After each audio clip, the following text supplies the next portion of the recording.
Ken's on the actual phone, and what I wanted to speak to Ken about was the resignation of Cressida Dick.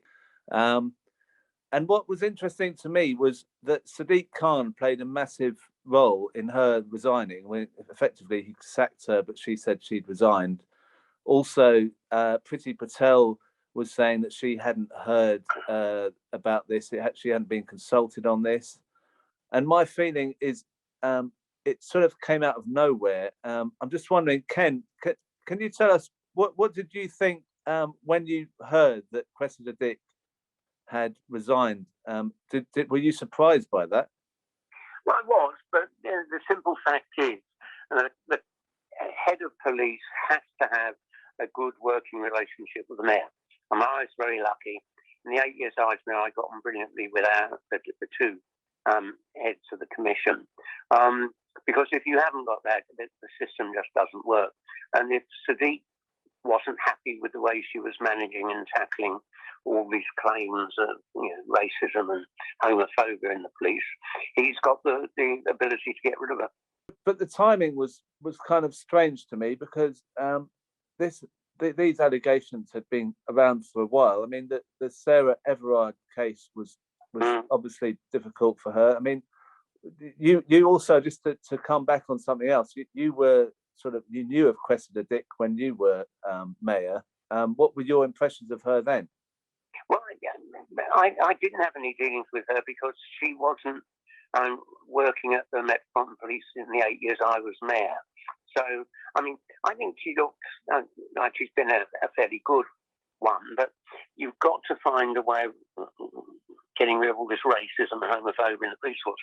When I first became the mayor back in 2000, the first meeting I had with the police commissioner, a guy called Stevens in those days, and him there, his deputy, we all agreed we've got to root out racism from the police force, and they worked quite hard to do that. But the very disappointing thing was when I lost the election to Johnson, he got rid of them. I mean, he forced them to take early retirement, and I thought that brought to an end any real effort to tackle racism in the police force. Right. I mean, can I ask you something else that's arisen from her resignation, which is the stories were coming out before she resigned that she was fairly supportive of Johnson and friendly to Johnson, and would not put him into any trouble with this Partygate thing. Now, subsequently, it's been said that Johnson should not have any role to play in appointing a new commissioner, and that there's a strong possibility that Johnson could face serious charges about this. So he could actually be pushed out as Prime Minister. Do you think that might happen? I think it's very likely. It's quite clear that he presided over these illegal parties in Downing Street. He then lied to Parliament, denying that they'd happened. And, I mean, you don't need any more investigations. That's enough to know he should be gone now. But when the report comes out, I'm sure it's going to be absolutely damning. And he must have no say whatsoever in the appointment of the next commissioner to run the police, because they'll be continuing to investigate him. And we can't have him making sure he gets some body in who's just going to do what he wants and ignore all these allegations against Boris. But do you think that Cressida Dick may have kept him going? Do you agree that was a possibility, and that maybe there was another reason why she had to go, not just the racism and misogyny? Well, if that's true, certainly, I mean, that would be a justification getting rid of her. But all I would say is, don't believe every accusation you see in the media. Look at all the ones you had about me. I'm corrupt, alcoholic, violent, tax dodging. I mean, I've had 40 years of lies and smears in the media. Never has one of them been proved true.